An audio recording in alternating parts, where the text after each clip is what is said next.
کراچی میں 40 سے زائد بڑے برساتی نالے اور قدرتی پانی کے راستے موجود ہیں، جن میں بغیر منصوبہ بندی کے تعمیر اور کچرے کے ناقص نظام کی وجہ سے پچھلی چند دہائیوں میں بہت سی تبدیلیاں آئی ہیں۔ ان تبدیلیوں کی وجہ سے تقریباً ہر سال کراچی کو سیلابی ریلوں کا سامنا کرنا پڑتا ہے اور 2020 کی شدید بارشوں کے دوران پورا شہر ڈوب گیا۔ اس کے بعد حکومت نے حکم جاری کیا کہ نالوں پہ بنے تمام تعمیرات کو ہٹا دیا جائے۔ ان سارے معاملات کے دوران سب سے اہم ماحولیاتی تنازع گجر نالے کے مسئلے کی شکل میں سامنے آیا۔ ہمارے گھر یہ گجر نالے پہ تھے تو وہ گرائے گئے، تشدد کیا عورتوں پہ، بچوں پہ۔ ایک عورت نے اپنے بچے کو چھت کے اوپر سے گرا دیا جب اس کا گھر ٹوٹ رہا تھا۔ یہاں تک کہ ہماری عبادت گاہیں انہیں بھی نقصان پہنچایا گیا ہے۔ نہ انہوں نے مسجد، نہ چرچ، نہ مندر، کچھ بھی نہیں انہوں نے دیکھا ہے۔ مکانات کے انہدام کے بعد NGOز اور سماجی کارکنان متاثرین کی مدد میں مصروف ہیں، جن میں سے کراچی بچاؤ تحریک کے خرم علی پچھلے 1 سال سے متاثرین کے حقوق کے لیے لڑ رہے ہیں۔ سپریم کورٹ نے یہی کہا ہے کہ ان کے گھروں کو گرانے کے ساتھ ساتھ ان کو متبادل بھی جو ہے وہ فراہم کیا جائے۔ اس کے بعد سے انہوں نے متاثرین سے ایک دفعہ بھی رابطہ نہیں کیا، اور اس ساری چیز میں جو رل گئے وہ ہیں آپ کے متاثرین کہ جنہوں نے یہ باقاعدہ لیگل طریقے سے یہ ساری پراپرٹیز خریدیں، اپنی پوری زندگی کی کمائی لگائی۔ گجر نالے کے بعد ہم ابراہیم حیدری کا رخ کرتے ہیں، جو کراچی میں سندھ کے جزائر کے قریب مچھیروں کی ایک بستی ہے۔ 2020 میں ان جزائر پر حکومت پاکستان نے سمندر کی بھرائی کر کے شہر تعمیر کرنے کا ارادہ کیا تھا، جبکہ پاکستان فشر فوک فورم کی سینئر نائب صدر فاطمہ مجید کا کہنا ہے کہ ابراہیم حیدری میں صرف کنسٹرکشن ہوئی ہے، ڈیولپمنٹ نہیں۔ حال ہی میں جیسے آپ نے دیکھا کہ فشرمین چورنگی بنی ہے، یہ ورلڈ بینک کا پروجیکٹ ہے، اور یہ میرے گھر تک آ کے آدھے تک یہ روڈ ختم ہوا ہے۔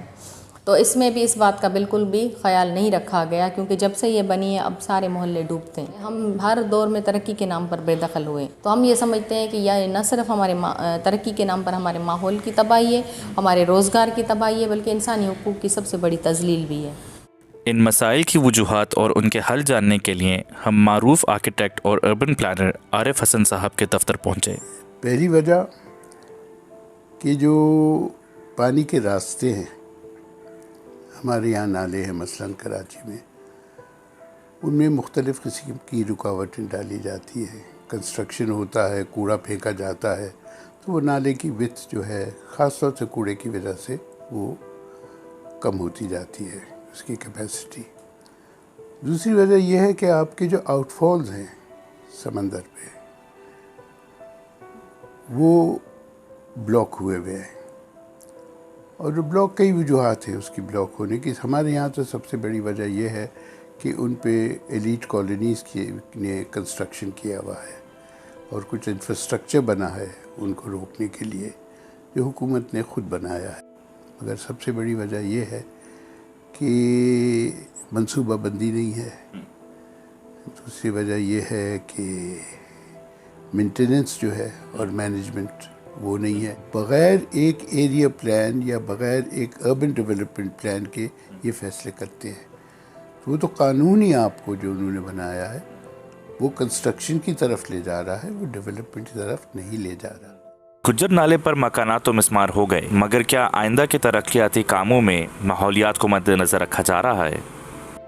یہاں پہ جو ہے وہ کسی قسم کی کوئی صفائی کی نہیں جاتی۔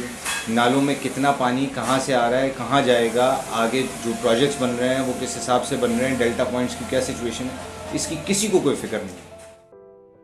کراچی کے مستقبل کے لیے بہت ضروری ہے کہ ٹھوس منصوبہ بندی کی جائے، اور خاص طور پر پانی کی روانی سے ٹکراؤ یا تنازع نہ کیا جائے۔